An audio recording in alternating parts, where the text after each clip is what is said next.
Assalamualaikum warahmatullahi wabarakatuh.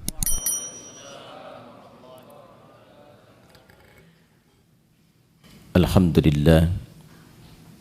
Alhamdulillahi wa kafa. Wassalatu wassalamu ala rasulillahil mustafa wa ala alihi wa sahbihi wa dhurriyyatihi wa ummatihi wa man wafa wa ba'd. Teman-teman sekalian, ayat-ayat paket puasa itu turunnya bukan di bulan Ramadan. Turunnya di bulan Sya'ban, di tahun kedua Hijrah. Saya sebut ayat-ayat karena sebagian umat Islam ketika disebutkan puasa Ramadan, fokusnya hanya di ayat 183 saja. Padahal kurikulum Ramadan itu satu paket. Dari ayat 183 di surah Al-Baqarah sampai dengan ayat 187 di surah Al-Baqarah. Diturunkan di bulan Sya'ban di tahun kedua Hijrah. Dan sekarang kita sudah memasuki bulan Sya'ban di tanggal kedua di tahun 1444 Hijrah. Jadi berkesesuaian kurikulum ini dibahas saat ini dan sesuai dengan petunjuk atau sunnah Nabi Sallallahu Alaihi Wasallam dari segi historis dan dari segi persiapan-persiapan spiritual. Pertama, kenapa turunnya bulan Sya'ban? Sebulan sebelum dilakukan. Secara singkat kata para ulama, agar Nabi Sallallahu Alaihi Wasallam memiliki kelapangan waktu untuk menjelaskan semua yang terkait dengan baik itu keistimewaan ataupun juga teknis pelaksanaan Ramadan yang sempurna sehingga menghasilkan kualitas Ramadan yang diinginkan oleh Allah. Nanti kita akan bedah apa yang diinginkan oleh Allah lewat Ramadan itu. Nah, dengan pendidikan sebelum Ramadan ini langsung dari Nabi, pendidikan Nabawi, maka diharapkan semua orang Islam baik di masa itu ataupun diteruskan kini sampai dengan sekarang itu memiliki kelapangan hati dan kesiapan untuk menerima apapun yang diperintahkan saat Ramadan sehingga menghasilkan kualitas seperti yang diinginkan oleh Allah Subhanahu wa taala. Dalam bahasa Arab, seorang yang telah lapang sehingga menerima apapun dia siap melakukannya, maka dalam bahasa Arab itu disebut dengan marhaban namanya. Dari kata rahiba yarhabu. Jadi kalau orang Arab mengatakan marhaban ya akhi, selamat datang ya saudaraku, menyambut tamu misalnya, itu maksudnya saya betul-betul lapang menerima Anda. Silahkan, apapun yang Anda inginkan di sini boleh. Mau duduk silahkan, makan silahkan. Maka mereka mengatakan nazaltum ahlan wa halaltum sahlan. Disingkat ahlan wa sahlan. Nazaltum ahlan, Anda tiba di sini anggap rumah sendiri. Ya. Nah, rumah sendiri kan juga tidak harus seperti yang punya rumah ya. Ya, silahkan makan, minum, tapi kan ngepel enggak ya. Ya, nyapu enggak ya. Jadi silahkan nikmati senyamannya. Halal tum ya. Dan apa yang Anda sekarang mau nikmati semua halal. Silahkan. Itu orang mengatakan marhaban. Nah, kalau kita ingin melapangkan hati supaya apa yang datang apapun itu mudah kita terima, maka bahasa Arabnya tambahkan tasydid di kata kerja asal. Dari rahiba jadi rahhaba. Yurahhibu. Sifatnya disebut dengan tarhib.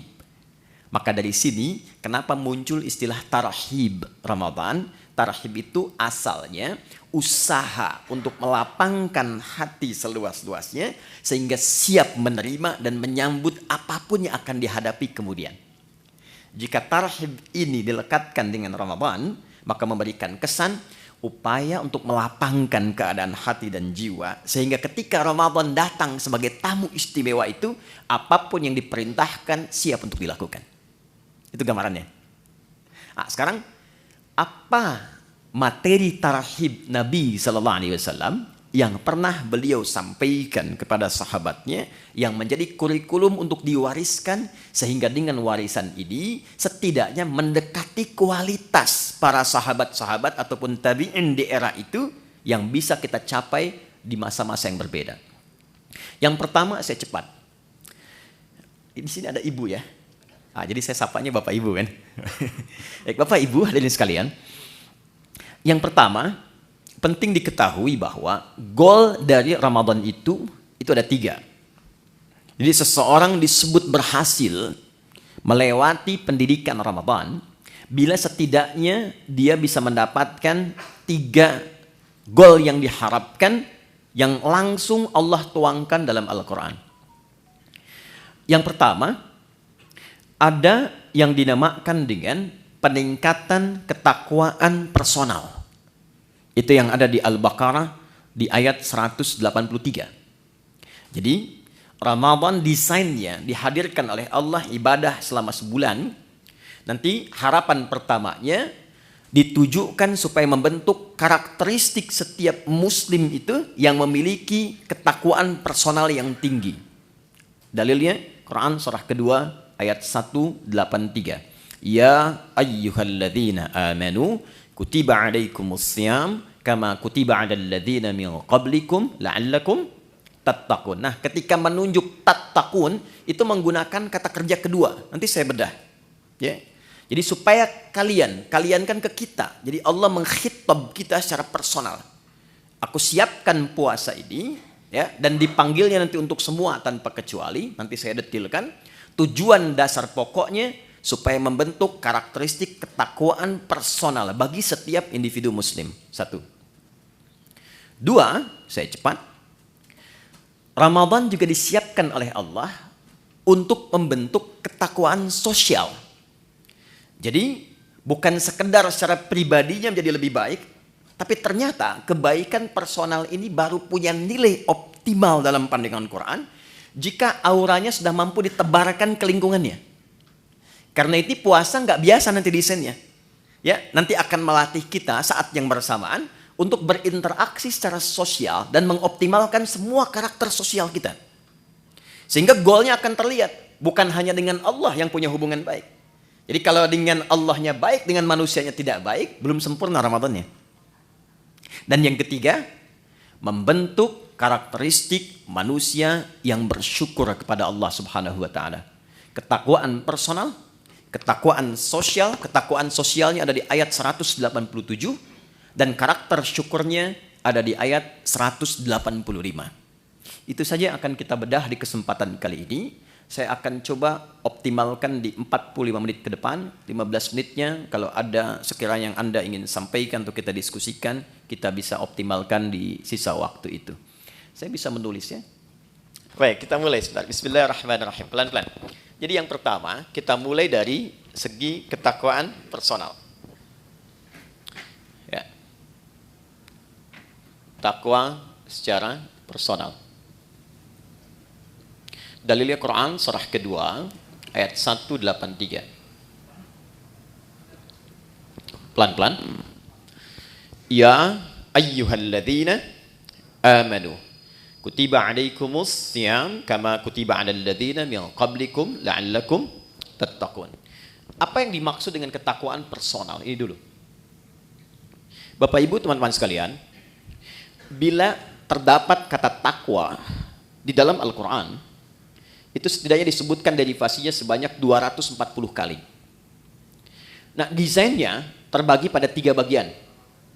Nanti ada yang membimbing bagian jasmani kita, ada yang kedua membimbing akal atau intelektualitas kita, dan yang ketiga ada membimbing rohani kita, jiwa spiritual kita. Nah, hal yang terkait dengan bimbingan rohani ini yang membawakan atau memberikan bekal kepada kita untuk pulang kepada Allah saat meninggalkan dunia, itu yang diistilahkan oleh ulama dengan ketakwaan personal. Jadi babnya khusus, kalau mau dirincikan secara singkatnya adalah bab tentang aspek ritual. Bahasa lainnya ibadah. Nah, sekarang dasar berpikirnya bagaimana? Kita itu kan tinggal, bukan hanya di dunia kan? Baik ya? Setelah dunia kita meninggal, makanya disebut meninggal dunia. Ya, perginya kemana? Baik. Berbahagianya di dalam Islam, bersyukurnya sebagai muslim, konsep kehidupan yang dijelaskan tuh jelas sekali. Nggak ada ambigunya. Ya, Anda bisa komparasikan untuk menambah wawasan kita misalnya. Di Islam itu dari bangun tidur sampai tidur dijelaskan. Dari bimbingannya, doanya, caranya. Meninggal dunia sampai ke bab kematian dijelaskan. Mau wafat tuh silahkan, cara yang tenang seperti ini. Setelah meninggal diinfokan, Anda kalau meninggal dunia tempat transitnya, makanya disebut barzah. Barzah tuh waiting room, tempat pemisah. Namanya kubur, ada ayatnya, ada hadisnya, ada detailnya. Setelah itu kemana? Dari dunia ke akhirat. Tempatnya cuma dua, imma di surga atau neraka. Ini tempat menunggunya disebut barzah, alam pemisah. Alamnya disebut barzah, tempatnya disebut dengan kubur. Jelas semua. Ayat, hadis, dalil lengkap. Nah sekarang pertanyaannya, kalau kita di dunia saja berkehidupan butuh bekal, Anda nggak mungkin datang ke kantor ini tanpa bekal. Dan di sini pun bekerja mencari bekal kan? Dan kita kadang-kadang tugas, apalagi di EP kan? Tugas misalnya, keluar, eksplorasi. Di setiap tempat kan punya aturannya sendiri ya. Datang ke Amerika, mata uangnya sudah beda, currency-nya sudah lain. Bekalnya sudah berbeda. Nah sekarang, kalau kita meninggalkan dunia, bekalnya apa? Sedangkan yang kita kumpulkan di dunia itu nggak akan dibawa, ke barzah aja nggak dibawa. Ya. Ada di antara kita yang dikubur bawa handphonenya. Kalau saya kangen nanti miss call aja, kan nggak bisa kan? Ya pakaian aja kan ganti kan? Ganti loh. Teman-teman masih pakai seragam tuh, ya kan? Seragamnya saat ke alam kubur kan beda kan? Ya kan? Nggak ada kantongnya loh Pak. Boleh dicek nanti tuh, ya. Kainnya cuma 2, perempuan tambah 1, kerudungan, ya kan? Maka yang belum berkerudung dipikir-pikir dulu ya, supaya malaikat nggak aneh nanti nanya, kamu masuk kubur kok pakai kerudung? Di dunianya enggak ya. Ini untuk latihan saja ya, pertanyaan. Balikin. Jadi masuk ke alam kubur saja, kita sudah meninggalkan semua yang kita kumpulkan di sini. Karena hukum mengatakan setiap berpindah tempat, itu pasti bekalnya tidak akan sama. Pasti berbeda. Hukum ini berlaku fitrah saat berpindah kemanapun, apalagi berpindah ke sini dan ke sini. Maka pertanyaannya, bekal apa yang kita bawa saat berpindah dari dunia? Nah, inilah yang kita siapkan sejak berada di dunia, supaya saat pindah ke sini sudah siap. Maka Allah kemudian menurunkan kepada kita usaha-usaha personal selain yang kita kerjakan dalam kesibukan dunia untuk menyiapkan bekal akhirat. Bekal inilah yang disebut dengan ibadah. Aspeknya masuk kepada aspek ritual dan spiritnya masuk pada ketakwaan personal. Inilah sebabnya kenapa Allah meminta kita sholat, meminta kita baca Al-Quran, meminta kita haji, minta kita umrah. Ya, ada kaitan langsung dengan aspek-aspek keduniaan. Tapi sesungguhnya tujuan utamanya adalah penyiapan bekal menuju kehidupan setelah dunia ke sini. Ya. Setiap kita menunaikan sholat, maka perbuatan sholat, baca Quran, puasa, dan yang lain sebagainya itu untuk mendukung menjadi bekal kehidupan akhirat, maka oleh Quran dinamakan dengan hasanah namanya. Ya, hasanah. Contoh, sholat itu di Quran disebut hasanah.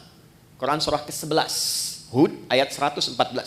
Aqimis sholata tarafain nahar wa zulafan minal lail innal hasanati yudhibnas sayyiat. Sholat yang kita kerjakan sehari 5 waktu itu, 17 rakaat, plus dengan tambahan sunnah yang lain, itu oleh Quran disebut hasanah. Nah, setiap kita mengerjakan perbuatan hasanah, maka konsep dasarnya akan melahirkan bekal, diberi nilai bekal untuk pulang ke akhirat. Ya, berapa bekalnya? Setiap hasanah itu 10 poin. Ada di Quran surah ke-6 ayat 160.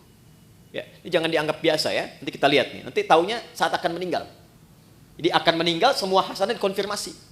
Makanya ada orang yang ketika akan meninggal kan senyum, tenang. Panggilannya panggilan ketenangan, hasil ibadah. Contoh, dalam sholat kan kita tadi ada tumakninah ya. Ya, sholat, rukuk tumakninah, sujud tumakninah. Itu tumakninah itu kalau terus dikerjakan memberikan sifat kepada jiwa. Sifatnya disebut mutmainnah. Nanti jiwa mutmainnah ini akan dipanggil saat akan meninggal, dikonfirmasi dengan pahala hasanahnya. Makanya ketika dipanggil Quran surah 89 ayat 27 sampai dengan 30, ya ayyatuhan nafsul mutmainnah, irji'i ila rabbiki radiyatan mardiyah. Kenapa ada yang tenang, senyum? Karena ditampakkan. Ya. Dulu ada seorang kakek itu yang sangat soleh, ahli masjid. Hari Kamis itu, ya beliau selalu merawat masjid. Hari Kamis ba'da asar sedang puasa, itu Masya Allah, itu cuma di belakang sandaran, kemudian merem-melek begini, meninggal. Dalam keadaan yang sangat nyaman gitu. Ahli masjid, wafatnya di masjid. Cuma merem-melek, meninggal. Itu hati-hati belakang ya, yang merem-melek tuh ya. Oke. Balik sini. Man jaa bil hasanati falahu asyru amthaliha. Siapa yang mengerjakan satu perbuatan hasanah, dia dapat 10 poinnya, 10 kebaikan. Nah, 10 ini itu detailnya disebut dengan ajrun, lahum ajrun ghairu mamnun. Ajrun itu bahasa kita yang disebut dengan pahala namanya. Nah, ini yang kita kumpulkan hasilnya berupa apa? Pahala. Ajrun. Jadi yang ikut tuh ininya, hasanahnya. Dan 1, 2, ngitungnya bukan 1, 2, 3, 4, bukan begitu. Cara menghitungnya contoh di hadis Muslim, Anda baru masuk ke sini nih, tempat ibadah, mau sholat misalnya, itu baru datang sudah mendapatkan 25. Jarak 1 ke 2-nya 500 tahun. 2 ke 3-nya 500 tahun. Demikian seterusnya. Baca Quran setiap hurufnya itu 10 kebaikan. Ya. Nah, problemnya apa? Apa kaitan dengan pembahasan kita? Maaf sekali dengan bahasa ini. Setiap kita itu kan meyakini bahwa kita akan pulang. Akan meninggal. Ya kan? Gak ada satu pun, apalagi kita yang beriman, yang tidak meyakini bahwa satu saat kita akan meninggal. Ini kan sementara. Anda sesibuk apapun berada di sini, pasti hakul yakin bila tiba waktunya pasti pulang kan? Pasti meninggal kan? Tapi pertanyaannya, di antara sekian orang yang yakin akan meninggal ini, sudahkah dia menyiapkan bekal yang cukup untuk pulangnya? Coba perhatikan. Untuk yang sementara saja, yang kita tinggali saat ini, betapa luar biasa seriusnya. Kerjanya berangkat gelap, melewati banyak kemacetan, pulangnya gelap lagi. Ya kan? Serius kita kerjakan, tata kelolanya, aturannya dan sebagainya. Untuk mengumpulkan apa? Untuk mengumpulkan kenyamanan-kenyamanan dunia yang sifatnya sementara. Bila tiba waktunya, rumah yang sudah dikumpulkan jadi mewah itu, kendaraan yang luar biasa, pakaian yang bagus-bagus, pada akhirnya ketika pulang, kan nggak bisa dibawa ke sini pun. Mau pindahan rumah cuma 2 kali 1. Sementara yang ada sekarang sudah dikumpulkan begitu besar. Karena memang bekalnya berbeda. Jadi konsep Quran itu, ingat, konsepnya itu sangat luar biasa. Hei, kamu mesti sukses dunia, akhirat pun bahagia juga. Makanya hasanah itu oleh Allah dibagi 2. Ada konsepsi dunia, ada akhirat. Ya, Quran surah kedua Al-Baqarah ayat 201. Wa minhum may yaqulu rabbana atina fid dunya hasanah wa fil akhirati hasanah. Jadi keseimbangan dalam Islam itu Allah nggak menginginkan kejar akhirat, dunia lupakan, tidak. Karena mencari akhirat itu tempatnya di dunia. Tapi jangan sampai juga terjadi, maaf, dunianya luar biasa, akhiratnya nestapa. Nanti kita akan temukan pengaruh-pengaruh ibadah ini, ada yang terkait dengan dunia, tapi pokoknya adalah akhirat. Ini gambaran pertama. Nah, kenapa puasa? Kenapa puasa? Karena dari sekian kita beraktivitas, sekian lama diberikan waktu berkehidupan, kadang-kadang kebanyakan manusia lupa dengan tujuan berkehidupannya sehingga tidak siap untuk pulang. Contoh, kemarin di Pondok Indah saya sama-sama menghitung. Ini rata-rata usia berapa ya? Kita ambil 40 lah ya. Ya, entah ke atas atau ke bawah, 40 ya. Konsepnya begini aja, 40. Ya, 40 tahun itu kalau kita potong sedikit untuk tidurnya kira-kira berapa tahun? Akumulasi setengahnya lah ya. Dari mulai berkehidupan, tidur siang, tidur malam, kurangi 20 tahun. Jadi yang digunakan aktivitas 20 tahun. Oke. Dari 20 tahun ini yang dipakai ibadah berapa tahun? Kurangi kerja, makan, macam-macam. Ambil setengahnya ya. Jangan terlalu pesimis lah. Ambil 10 lah. Nah, ini yang dipakai sholatnya, ibadahnya, macam-macam. Dari yang 10 tahun ini, yang ibadah, yang ikhlas berapa tahun? Kan konsep diterimanya kalau ikhlas kan? Wa ma umiru illa liya'budullaha mukhlishina lahuddin. Ambil 5 tahun lah ya. Jadi usia 40 tahun itu amalan potensial yang dibawa untuk pulang 5 tahun. Potensial. Ya kan? Dan ingat energi potensial kan ada kaitan dengan H juga kan? MGH kan? M dikali G kali H kan? Ya kan? Bukan cuma gravitasi dunia, tapi harus ada keseimbangan akhirat kan? Halo? Betul ya? Baru jadi kinetik kalau ada itu baru kan setengah M dikalikan V kuadrat kan? Tambah kedua jadi mekanik kan? Baik, kita balik ke sini. Dari 5 tahun yang ikhlas nih, maksiatnya berapa tahun? Udah kebayang ya sekarang ya? Dan harapannya kan ke sini surga Firdaus kan? Bersama Nabi kan? Bekalnya mana? Itulah yang menjadikan sifat Rahman dan Rahimnya Allah diaktualisasikan kepada kita dalam wujud Ramadan itu. Allah menginginkan sekalipun waktunya terbatas, tapi dengan kasih dan sayangnya diinginkan oleh Allah setiap hambanya yang beriman itu punya peluang yang tinggi untuk mendapatkan rahmat Allah di akhirat berupa surga. Maka didatangkanlah setiap tahun 12 bulan itu dari sekian kesibukan 30 hari khusus untuk meningkatkan ketakwaan personal ini sehingga meningkatkan peluang-peluang untuk mendapatkan rahmat di akhirat. Kenapa wujudnya puasa? Karena puasa adalah desain satu-satunya yang menjadikan setiap manusia mudah meningkatkan amal soleh. Satu, Anda kalau tidak sedang puasa, jangankan sholat sunnah, maaf, sholat fardu pun kadang terlambat. Dan kesannya biasa. Nanti lihat saat puasa, jangankan sholat fardu, ketinggalan sunnah, gelisah. Lihat awal pertama Ramadan nanti, ya, para ibu bahkan sudah maaf sekali, ya, sudah mulai memesan tempat, membuk tempat-tempat saf pertama dengan sajadah itu. Dan itu bukan ngejar sholat fardu, ngejar tarawih. Dan tarawih sunnah kan? Ya kan? Anda keluar dari sini, ada yang minta, belum tentu diberi. Tapi saat puasa, yang tak kelihatan mata itu ditanya. Berapa fakirnya, berapa miskinnya, berapa yatimnya. Dikumpulkan. Jadi puasa itu dahsyatnya apalagi Ramadan, bisa membuat seseorang itu mengakumulasikan semua potensi ibadah yang bisa dilakukan. Orang yang nggak pernah ke masjid, itu Ramadan bisa saf pertama. Tapi saya tidak katakan setiap yang saf pertama nggak pernah ke masjid ya. Tapi bisa datang itu luar biasa. Ya, Quran yang nggak pernah jarang ngaji itu bisa tadarus. Itulah dahsyatnya Ramadan. Satu. Yang kedua, ketika seseorang sudah mulai mendapati Ramadan, apalagi dia serius dia bekerjakan itu, maka potensi-potensi maksiat yang mengikis kebaikan-kebaikan itu bisa dijaga, bahkan ditekan dan dihilangkan saat Ramadan. Seorang yang pemarah sekalipun, itu bisa libur marahnya Pak. Ada pemarah jam 5:30 dicaci maki, 30 menit lagi buka, jam 6 buka, 5:30 caci maki. Dia nggak balas, dia diam aja. Istrinya heran, dia tanya, kok nggak balas Pak? Tar habis maghrib gitu. Bisa tahan. Ya. Karena konsepnya demikian, minimal dia takut batal puasanya, dia melatih dirinya dari sejak awal. Korupsi bisa libur tuh. Ya. Sogok menyogok bisa libur, takut batal. Ya. Itu konsep dasar pertama, kenapa dimunculkan puasa? Karena panggilannya ketakwaan personal, di bagian pertama. Jadi secara singkat begini, di balik kesibukan dunia yang kita kerjakan, sekali-kali Allah minta kita sadar, hei ingat kamu akan pulang. Kalau memang belum bisa mendapatkan yang optimalkan Ramadan. Karena itulah saya cepat langsung ke ayatnya. Ini kalau waktunya panjang, saya bisa detilkan dari setiap huruf Quran.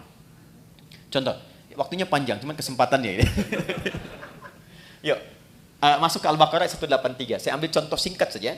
Ya ayyuhalladzina amanu. Saya ambil satu ini saja. Itu kalimat. Ya, disebutkan 361 kali dalam Al-Quran.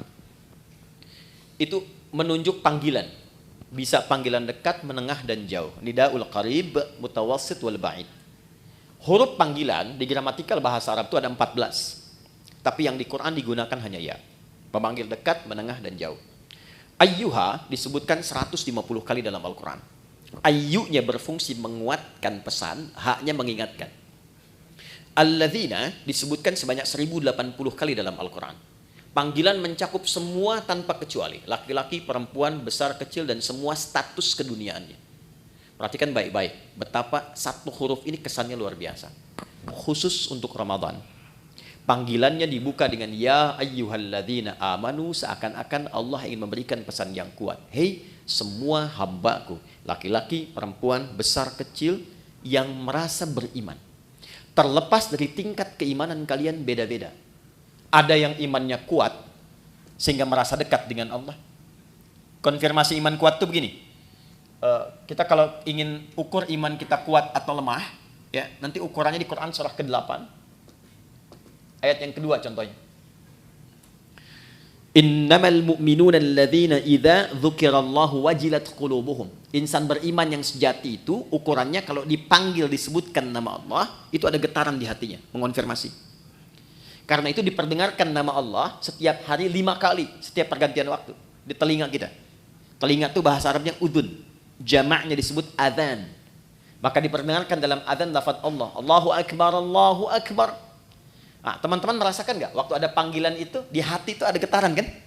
Allahu Akbar, Allahu Akbar, ada getaran kan? Nah, itu konfirmasi iman.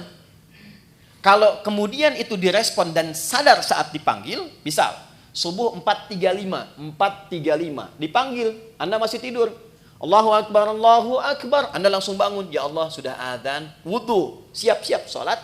Nah, ini menunjukkan iman Anda standar. Masih charter tuh. Standar. Ya, Anda jam kerja jam 7 di sini, masuk jam 7, standar kan? Ya kan? Tapi yang hebat tuh begini, dipanggil 4.35, jam setengah 4 dia sudah bangun. Ada yang begitu. Ya, itu isyarat misal di Quran surah ke-4 ayat 103. Innas salata kanat 'alal mu'minina kitaban mauquta. Insan beriman tuh tahu waktu salat karena tahu dia siap-siap sebelum dipanggil. Itu yang hebat. Nah, maka orang-orang yang standar itu yang menengah jaraknya. Ya, hei yang menengah, yang kalau dipanggil baru datang. Ya? Atau yang merasa imannya kuat. Sebelum dipanggil sudah siap-siap. Ada yang lemah, dipanggil 4.35, dia baru bangun 5.34. Pun belum ingat sholat. Ya. Tapi dahsyatnya dalam Ramadan, di hari pertama dipanggil, Allah tidak melihat semua tingkat keimanan itu. Allah panggil semua dengan satu huruf yang sama. Seakan-akan mengatakan begini, aku tidak peduli betapa tingkat iman kalian. Maka di detik ini aku panggil semua tanpa kecuali. Yang lemah aku kuatkan, yang menengah aku dekatkan, yang dekat pun aku tambahkan kekuatan kembali. Itulah yang menjadikan semua kita tanpa peduli karakteristik imannya, parameter tingkat rendah dan tingginya. Coba lihat, bukti ayat ini. Di awal Ramadan semua semangat. Lihat nanti, hari pertama Ramadan. Ya, kita insya Allah tanggal berapa nanti? Tanggal 1 Ramadan, ya, 1 Ramadan. Yang kemungkinan Masehinya nanti saya sampaikan belakangan saja, ya, belakangan saja. Tapi insya Allah sama 1 Ramadan. Pas 1 Ramadan, malam tarawih, itu semua akan kumpul di masjid. Terlihat, nggak peduli apakah dia jarang ke masjid, apakah dia jarang berjamaah, itu bisa kumpul semua. Tapi problemnya adalah Allah turunkan rahmat itu hanya di awal untuk memberikan sebuah bekal dasar. Nah, apakah kita mampu menjaga itu atau tidak sampai akhir itu kembali kepada manusianya masing-masing. Itulah sebabnya butuh tarhib. Kalau nggak disampaikan dari tarhib, itu bisa terjadi kemajuan. Anda awal sampai 10 sak, hari kedua maju 9, 3, 8, ya, terus sampai dekat mudik kosong kan? Ya, dan itu selalu diingatkan sebelum Ramadan, tapi kejadian terus gitu. Coba lihat nanti. Ya, karena apa? Motivasinya berbeda. Motivasinya berbeda. Nah, ini poinnya. Jadi di awal Ramadan, ya sudah diingatkan dalam ayat yang pertama turun, Allah berikan perangkat kemudahan bagi setiap personal untuk mendekat kepada Allah. Supaya terjadi peningkatan ketakwaan. Dahsyatnya apa? Ini motivasi pertamanya. 1. Saya langsung kembali ke hadis di Al-Bukhari. Perhatikan baik-baik. Man shama Ramadhana imanan wa ihtisaban ghufira lahu ma taqaddama min dhanbi. Masuk malamnya, hadis yang sama, beda diksinya. Man qama Ramadhana imanan wa ihtisaban ghufira lahu ma taqaddama min dhanbi. Karena pertama kali masuk Ramadan kita ibadah malam, salat, disebut dengan qiyam, pekerjaannya disebut dengan qama. Perhatikan anugerah besarnya saat Ramadan. Dari alladzina dipersonifikasi jadi man. Kalau man itu sudah ke personalnya. Kalau alladzina masih umum. Siapapun dari yang banyak ini, malamnya memulai dengan menyiapkan diri untuk menunaikan tarawih. Man qama Ramadhana, khusus Ramadan, bukan yang lain. Imanan, karena panggilan imannya merespon seruan Allah. Di Allah panggil, ya ayyuhalladzina amanu, Anda datang dengan iman itu. Jadi bukan karena orang lain tarawih Anda ikut. Bukan karena imamnya bagus saya ke situ gitu. Bukan. Karena kesadaran bahwa selama ini saya sibuk, jarang nyari akhirat. Selama ini orang sudah menghafal Quran, saya baca aja belum punya waktu. Selama ini orang tahajud, saya masih kejar kerja lagi. Dapat meninggal, bekal belum siap. Maka ketika diberikan Ramadan, saya sadar ini peluang saya. Maka dia datang dengan imannya. Begitu datang dengan imannya, dia mengoreksi dirinya. Dia sadar, ya Allah, selama ini saya sibuk, Engkau berikan aku kesempatan sekarang untuk mendekat kepadamu. Lalu dia bacakan kalimat yang Nabi ajarkan kepada Sayyidah Aisyah, Ummul Mukminin. Allahumma innaka afuwwun karim. Tuhibbul afwa fa'fu anni. Ya Allah, Engkau mencintai orang-orang yang mendekat kepadamu.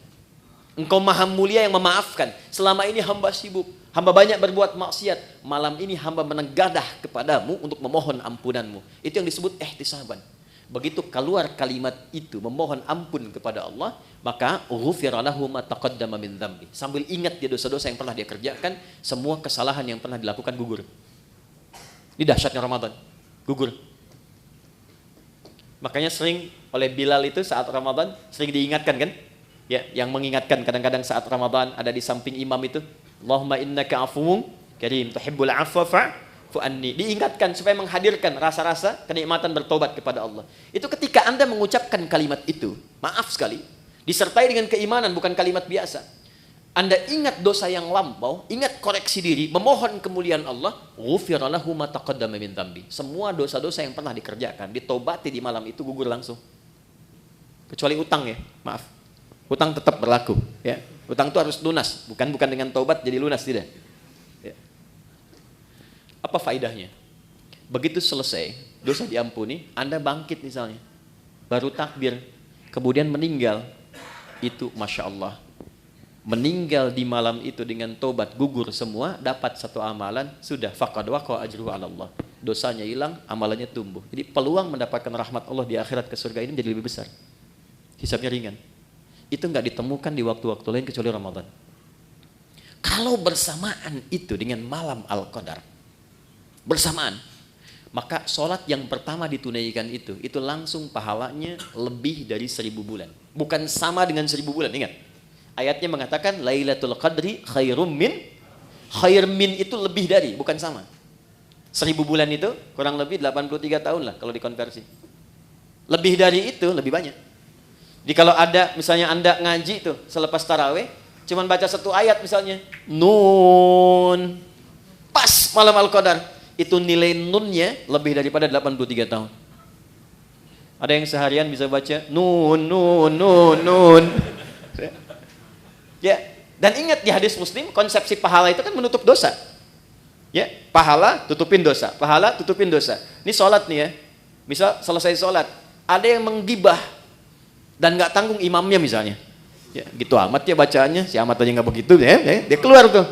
Dibicarakan, itu di hadis Muslim, pahala sholatnya langsung ditransferkan kepada orang yang digibahkan itu. Wa syatama hadza, wa qadhafa hadza, wa daraba hadza, wa safaka dama hadza. Ada yang berselisih, difitnah, itu langsung pindah. Jadi konsepnya yang soleh menutup yang salah. Nah sekarang berapa banyak yang dikumpulkan yang soleh itu? Sementara dari ujung kepala sampai ujung kaki, maksiat seringkali terjadi setiap detik sekarang. Mata udah salah lihat tuh, baru bangun udah salah lihat. Cek WA kan? Niatnya pengen lihat YouTube ceramah, yang keluar iklan yang tak pantas. Ya kan? Dilihat apa dilewat? Ya, dilewat sayang, gitu kan? Dilihat dosa, ya. Tapi kan iman yang menguatkan, lewat. Ya, istighfar lisan, astagfirullah. Ya, ingat meninggalkan maksiat itu ada pahalanya. Jadi ketika Anda skip atau Anda palingkan ada istighfar, dicatat pahala. Bukan cuma tinggalkan biasa, itu nahi mungkar. Nahi mungkar itu ada pahala seperti amar ma'ruf. Tapi harus bersamaan. Palingkan istighfar, bukan istighfar nggak berpaling. Astagfirullah. Apalagi sini, ini nutup nih. Jadi itu nggak ada kecuali Ramadan. Maka tumbuhkan motivasi, maaf sekali dengan bahasa ini, tumbuhkan motivasi bahwa Ramadan itu adalah momentum kita untuk mengejar husnul khatimah. Itu poinnya. Maka di ujung ditutup dengan kalimat kama kutiba 'alal ladzina min qablikum la'allakum tattaqun. Diharapkan dengan meningkatnya ibadah di bulan puasa ini ada kesadaran personal dalam diri kita bahwa kita suatu saat akan pulang, dan bekal pulang itu cuma takwa. Cuma takwa. Karena saat kita roh ditanamkan pada jiwa, itu membawa potensi takwa. Jadi begitu roh masuk ke dalam jiwa kita menjadi nafas, diserap ke dalam bahasa Indonesia menjadi nafas, bisa bernafas tanda kehidupan. Nafas itu kalau sudah masuk ada takwanya. Di mana ditemukan? Quran surah 91 ayat 7 sampai 10. Wa nafsi wa ma sawwaha fa'alhamaha fujuraha wa taqwaha. Makanya potensi takwa itu dioptimalkan dalam bentuk ibadah. Setiap ibadah itu pasti ada takwanya. Kita sholat barusan, sholat itu dibuka dengan kata iman dan takwa. Dzalikal kitabu la raiba fi hudal lil muttaqin. Siapa orang takwa di situ? Alladzina yu'minuna bil ghaib wa yuqimunas. Puasa jelas. Haji, nanti mau haji itu. Itu takwa ujungnya. Al-Baqarah 197, wa tazawwadu fa inna khairaz zadit taqwa. Itu poinnya. Jadi secara singkat, kalau kita dengar kata Ramadan, Ramadan, Ramadan, sandingkan kalimat itu dengan kata pulang. Yuk. Jadi kalau sekarang masih kita abai dengan Ramadan, tanyakan aja, kalau meninggal siap nggak bekalnya? Ya, saya tutup dengan satu bagian pertama ini dengan satu kalimat dari Jibril alaihissalam yang Nabi langsung like, kita wajib share, nggak usah komen lagi. Ya, perhatikan komentar Jibril alaihissalam ketika Nabi akan naik ke mimbarnya. Mimbar Nabi itu ada 3 gundakan, step 1, 2, 3. Begitu naik, kata Jibril alaihissalam, ini ada di Al-Mustadrak karya Al-Imam Al-Hakim Naisaburi. Kata Jibril alaihissalam, raghima anfu rajulin au bu'dan, celaka seseorang dan akan jauh dari rahmat Allah, liman adraka ramadhana falam yughfar lahu, yang sudah disampaikan ke Ramadan tapi tak mampu mengonversi Ramadan itu sebagai rahmat untuk meningkatkan ketakwaan dirinya, sehingga tak mampu diampuni oleh Allah Subhanahu wa taala. Dikasih sehari Anda nggak tobat, ada kedua. Hari kedua Anda nggak tobat, ada ketiga. Tapi 30 hari dikasih nggak tobat-tobat, berapa lama lagi waktu yang dibutuhkan oleh Anda untuk mendapatkan rahmat Allah Subhanahu wa taala? Itu poin 1. Pengingatnya saat selesai Id nanti. Dari kata ada ya'udu, tempatnya disebut ma'ad, waktunya disebut dengan mi'ad. Innallaha la yukhliful mi'ad, waktunya. Innalladzi farada 'alaikal qur'ana laradduka ila ma'ad, tempatnya. Id itu sifatnya. Kenapa di ujung Ramadan disebut dengan Idul Fitr? Bukan hanya mengembalikan ke waktu kita makan lagi, Idul Fitri, tapi mengingatkan bahwa satu saat kita akan pulang, dan pulangnya membawa jiwa yang suci, yang penuh dengan nilai ibadah. Ya, illaman atallaha biqalbin salim. Nah, itu ditunjukkan setiap kali selesai puasa. Berbahagianya di Indonesia ini, kebiasaan Id ini muncul. Mudik kan? Ya kan? Mudik itu kan pulang ke Udi kan? Pulang ke kampung kan? Dan yang pulang, itu berani pulang kalau punya bekal. Saya pernah tanya pada seseorang yang nggak mudik, kenapa Anda nggak mudik? Nggak punya bekal, Ustaz? Nggak punya bekal. Tapi yang punya bekal, itu semangat pulangnya luar biasa. 3-4 hari sebelum pulang, udah siap-siap. Dan dia telepon ke tempat yang akan pulang. Maka di tempat itu ibunya, saudaranya udah siap-siap ngecat rumah. Makanan diada-adakan, siap penyambutan. Kadang-kadang kan terjadi yang luar biasa ya. Luarnya seperti kaleng biskuit, dalamnya rangginang kan. Saya nggak sebut nama produk supaya nggak endorse ya. UMKM nggak apa-apa gitu. Itu semua disiapkan. Dan yang akan pulangnya, itu saking bangganya, walaupun kendaraannya kecil, bekalnya banyak. Motornya kan bebek kan, tapi bekalnya singa kan. Coba lihat, dusnya ditambah lagi pakai pelepah kurma, sampingin lagi pelepah pisang tuh ya kalau di sini. Ya, pelepah pisang tambahin dus, tambah lagi, dan dia tuliskan, aku pulang sayang.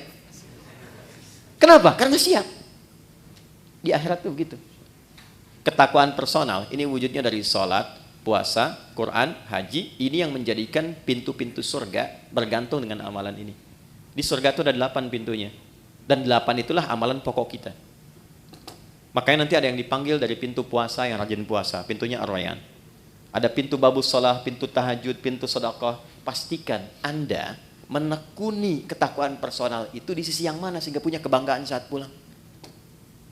Kalau belum sempat baca Quran, saya kasih kabarnya dari sekarang. Saya keliling-keliling Indonesia. Sekarang di setiap tempat tuh berburu Quran. Dari mulai anak-anak kecil yang 3 tahun, 4 tahun, 5 tahun, bahkan yang kata orang gak bisa melihat, matanya buta. Saya selalu katakan Allah tutup peluang matanya untuk melihat maksiat. Itu mereka pun sudah mulai menghafal Quran. Dan banyak di antara mereka juga punya kesibukan. Ada yang tempat ber-AC, nyaman, tenang, enak. Dengan semua fasilitas belum mampu mendekat kepada Allah, maka bandingkan dengan orang-orang yang kerja di lapangan. Ada satu tempat, istrinya itu suka ngambil suluh, suaminya kerja serabutan. Tapi kalau orang datang ke situ, Itu Masya Allah, semua yang terbaik dihidangkan, makanan, ikan dan sebagainya. Dan istri akan mengatakan, Alhamdulillah, Abi itu kalau pulang Allah kasih uang banyak sekali. Berapa sebulan? Ya kalau nggak 500, 700 ribu. Tapi tahu gak Anda, istrinya hafal Quran 30 juz dan suaminya 7 riwayat. Dan mereka bekerja dalam diam. Dunianya hasanah dan mereka menyiapkan akhirat yang sangat dahsyat untuk pulangnya. Karena di antara yang diparadekan oleh Allah untuk pulang itu, dan diperintahkan malaikat berjajar di setiap pintu surga menyambut, itu ahli Al-Quran. Makanya Ramadan kita punya kebiasaan mendalami Al-Quran, salah satunya untuk itu. Nah, jadi kita lihat spirit pertamanya itu. Jadi nanti saat akan ke Ramadan, siapkan agendanya dari sekarang. Ini kurikulum yang Nabi ajarkan. Ya, mohon maaf dari sekarang. Rencana mau berapa juz khatam nanti? Mau berapa juz hafal? Jangan tanggung, 30 juz pasang target hafal Quran. Maksud saya begini, kalau target 30, nyangkutnya kan jelas, 28, 27, kan 3 juz ya. Kalau cuma 1 juz kan targetnya, nanti nyangkutnya kan nggak jelas tuh ke bawahnya. Dari sekarang siapkan. 1, sedekahnya ya, kemudian sholatnya, sholat sunnahnya dari sekarang bikin. Menunya keluarkan semua. Nanti checklist, minimal salah satu pernah dilakukan. Ya, checklist 1, 2, 3, selesai Ramadan, demi Allah saya katakan, rasakan pasca Ramadan, apakah ada perubahan, peningkatan ketakwaan personal ini setelah selesai menunaikan puasanya. Nanti cirinya pada bagian ketiga. Saya cepat, saya punya 5 menit lagi. 2, ada jenis kedua disebut dengan ketakwaan sosial. Ayatnya ke 187, lihat ujungnya. La'allahum yattaqun, dari taqiyah. Kalau tak itu Anda, kalian, personal. Kalau ya dibicarakan dia. Kalau dijamakkan tambah di ujungnya, yattaqun, mereka. Jadi bukan hanya membentuk secara pribadi untuk kita, tapi interaksi dengan lingkungan sosial kita. Hablum minan nas, hablum minal makhlukat. Maka ciri orang yang berhasil puasanya bukan hanya baik secara personal, tapi implementasi kebaikan personal itu bisa dilihat dari perbuatan baiknya dengan sesama.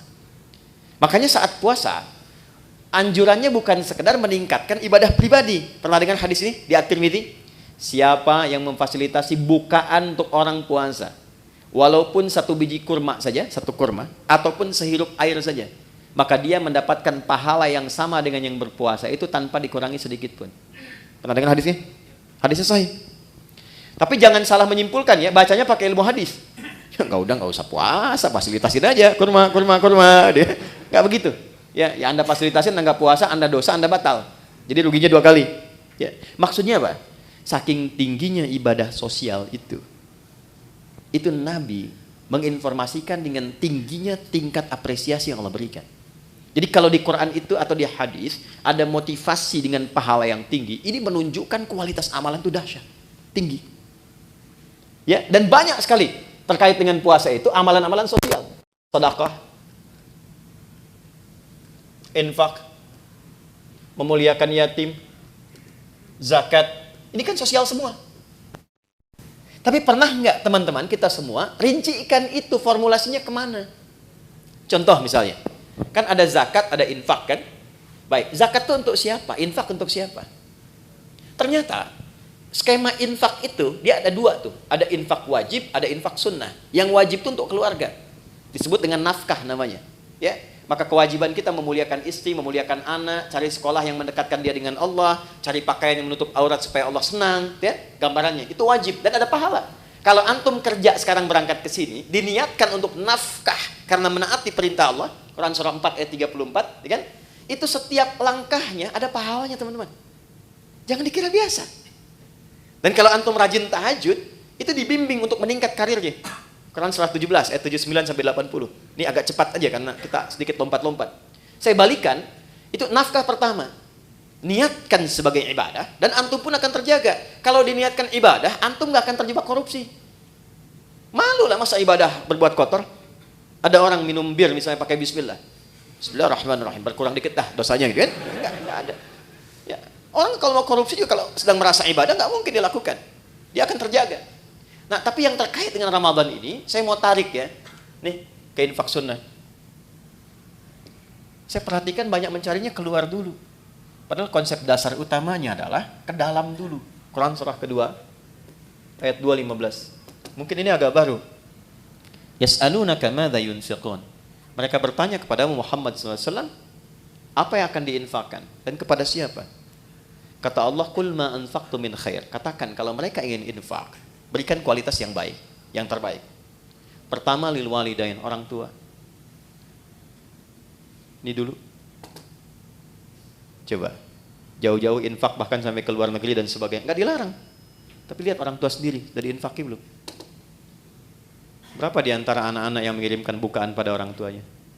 Yang mentransfer untuk persiapan Ramadannya? Itu disindir keras oleh Al-Quran di Quran surah 46 ayat ke-15. Bahkan kata Quran, kalaupun Anda sudah sukses dan menikmati kesuksesan itu, mungkin, maaf ya, ini isyarat Quran ya, kesuksesan itu didapatkan bukan hanya kerja-kerja keras Anda. Saham Anda mungkin 30%. 70%-nya ibu yang sering tahajud minta sama Allah nangis. Ayah yang dengan peluh keringatnya luar biasa. Gak apa-apa ya Allah saya mencangkul anak saya yang penting jadi direktur. Gak apa-apa ya Allah saya tidur di amparan-amparan yang penting anak saya bahagia di kemudian hari. Itu disindir keras. Makanya ketika Anda sukses, doa pertamanya menyertakan orang tua. Rabbi auzi'ni an ashkura ni'mataka allati an'amta 'alayya wa 'ala walidayya. Maka ketika Anda menyiapkan pos infak saat Ramadan nanti, yang paling prioritas pertama orang tua. Ini dulu. Nah, ini desain pertama akan memperbaiki hubungan-hubungan sosial yang tingkat pertama dengan orang tua. Mungkin hebat sholatnya, ternyata dengan ibunya bermasalah.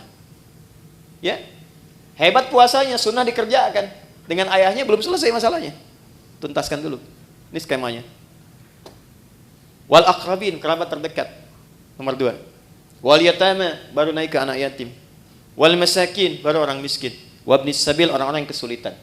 Setelah itu, baru nanti yang umum, yang fi sabilillah. Banyak sekali cabangnya, bisa kita kumpulkan. Nah, singkatnya adalah, mumpung sekarang kita masih di bulan Sya'ban, dari sekarang disiapkan, nabung dari sekarang. Berapa anggaran infaknya nih untuk skema sosial untuk Ramadan? Setiap hari keluarkan misalnya 1, 2, 3, support A, support B, support C. Karena yakin Ramadan itu dengan sendirinya pasti akan meningkat. Pasti disiapkan oleh Allah. Pandai-pandai melihat berapa yang Allah siapkan untuk kita. Kalau sudah cukup di dalam rumah, Anda dapat gaji misalnya 20 juta. Kebutuhan di rumah 10 juta, tabungan 5 juta untuk ke depan, untuk anak-anak. Berarti 5 juta itu peluang ibadah Anda lewat harta. Optimalkan. Tinggal diatur nanti bagaimana penyalurannya saat Ramadan. Dan yang paling dahsyat, ada nanti skema yang ketiga, yang terakhir, sedekah. Yang sifatnya lebih luas lagi. Bukan hanya muslim, tapi sampai non-muslim. Sampai non-muslim. Anda bekerja kan di sini nggak semuanya muslim tuh. Pasti ada non-muslimnya. Nah, tebarkan aura Ramadan kepada teman-teman juga. Ya. Jadi begitu datang nanti bulan Ramadan, bisa dibikin skemanya untuk sedekah itu lebih luas sifatnya. Mungkin di antara anak mereka ada yang kesulitan, bisa diberikan bantuan SPP-nya. Itu kan? Ada di antara mereka yang tertarik dengan Islam, berikan kemudian pendalaman dengan buku-buku keislaman. Biayanya boleh dari skema ini. Bahkan nanti bisa dari zakat yang mu'allafati qulubuhum. Ya, Anda mau buka berbagi, makanan kan banyak tuh. Kata Nabi berbagi, sampingnya mungkin tetangga non-muslim, ajak.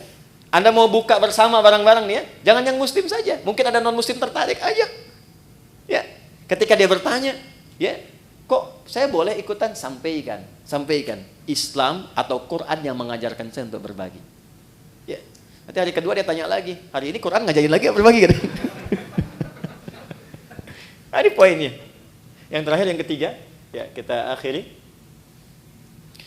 Jika semua ini sudah bisa kita lakukan, maka semua latihan ini akan merubah kepribadian kita dan membentuk karakteristik yang baru pasca Ramadan. Gambarannya begini, maaf sekali, kalau teman-teman biasa makan pakai ayam, pakai kerupuk, ya, ini Ustadz Mubarak waktu pesantren tuh capruk, kecap kerupuk ya. Saya satu pesantren dengan beliau loh. Kecap kerupuk ya. Nah, setelah 30 hari, hari ke-31 ayamnya dikasih, kerupuknya nggak dikasih. Kira-kira komentar pertama apa? Mana kerupuknya? Karena sudah terbiasa kan? Baik. Ramadan kan kita dilatih. Kebiasaan sholat, biasa baca Quran, biasa berbagi, biasa mendekat, biasa evaluasi. Masa 30 hari melakukan itu nggak merubah karakter? Pasti akan ada perubahan. Ya, hal pertama yang didapatkan pasca itu, yang pertama ketenangan. Itu dulu. Jadi Allah itu kalau ingin merubah seorang hamba jadi lebih baik, hatinya ditenangkan dulu. Karena tenang ini kunci sejalannya. Hidup tenang, Di rumah tangga kan tenang ya. Samara itu kan sakinah dulu. Sakinah kan tenang ya. Di kaya pun kalau nggak tenang nggak enak. Coba pilih mana? Kaya tapi gelisah atau miskin tapi tenang? Nggak ada pilihan ketiga, jangan maksa. Saya tahu kaya dan tenang ya. Kaya tapi gelisah atau miskin tapi tenang? Jadi Allah itu kalau ingin merubah seorang hamba menjadi lebih baik, itu diberikan ketenangan dulu. Setelah tenang nanti baru diinstal. Dia pengen apa? Apakah ilmu, apakah harta atau kedudukan? Baru diarahkan. Anda kalau sholat, yang didapatkan kan bukan solusi dulu kan? Sebelum tanha anil fahsya'i wal munkar, ketenangan dulu.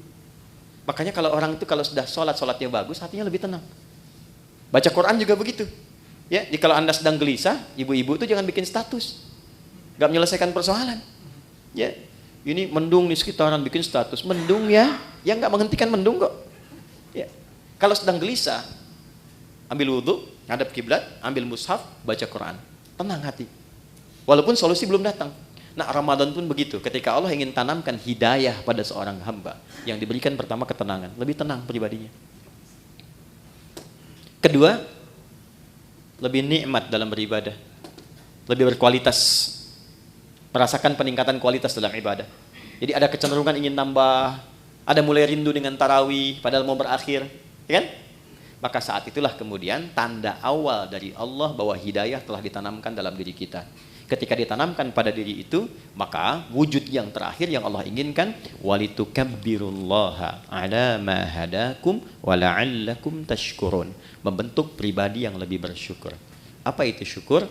Secara singkat, syukur adalah mampu mengonversi semua nikmat yang Allah berikan pada setiap tempat yang Allah kehendaki. Maaf, lisan ini fungsinya untuk bicara. Tapi Allah menginginkan bukan sekedar bicara, bicara yang baik-baik. Itulah syukur. Syukur dengan mata melihat yang baik-baik. Syukur dengan tangan menulis menggerakkan yang baik-baik. Maka orang yang lulus puasanya, puasa itu akan merubah kepribadian dirinya menjadi lebih baik sebagai syukur kepada Allah Subhanahu wa taala setelah menyelesaikan pelatihan selama 1 bulan itu. Karena dia mendapatkan syukur itu, maka dia coba mengekspresikannya dengan bertakbir. Itulah sebabnya hari pertama di bulan Syawal kita bertakbir, Allahu Akbar, Allahu Akbar, Allahu Akbar. Takbir itu ada 2 jenisnya. Ya, ada takbir perjuangan, ada takbir sebagai syukur. Nanti ada yang menambahkan ulama dengan takbir ibadah seperti dalam sholat. Takbir perjuangan itu saat berjuang, Allahu Akbar, Allahu Akbar, Allahu Akbar. Bung Tomo teriak Allahu Akbar, yang lain Allahu Akbar. Sampai di undang-undang kita nama Allah masuk. Atas berkat rahmat Allah yang Maha Kuasa. Sebagai wujud perjuangan kita. Ada takbir dari syukur. Sebagai wujud Allah telah memberikan hidayah kepada kita. Itu boleh bertakbir. Ya, Anda misalnya puasa. Kalau saya dapat sesuatu, saya pengen puasa. Begitu dapat, diberikan Anda puasa. Anda bertakbir misalnya, Allahu Akbar itu sunnah. Boleh untuk dilakukan. Nah, jadi secara singkat, lulus puasa, jadilah pribadi yang lebih baik dekat dengan Allah. Bersikap mulia terhadap sesama. Saat yang bersamaan, mampu menata diri dari ujung kepala sampai ujung kaki, menjadi pribadi yang lebih baik. Itulah esensi Ramadan yang Allah perintahkan lewat Rasulullah untuk berlatih selama kita menunaikannya. Adapun detailnya nanti, insya Allah kita sudah siapkan. Saya siapkan nanti tayangan full selama Ramadan untuk menurunkan detail dari semua ini. Ini amalannya apa, ini prakteknya apa, evaluasinya apa. Insya Allah nanti teman-teman bisa terhubung dengan Adihidayat Official. Kita siapkan nanti setiap hari, setiap Ramadan ada tuntunan, dan saya siapkan buku juga yang spesifik untuk itu. Jadi teman-teman bisa akses dan diinfokan setelah selesai. Ya, dicetak kita bisa infokan sehingga Anda punya kurikulum yang bisa Anda pedomani selama Ramadan.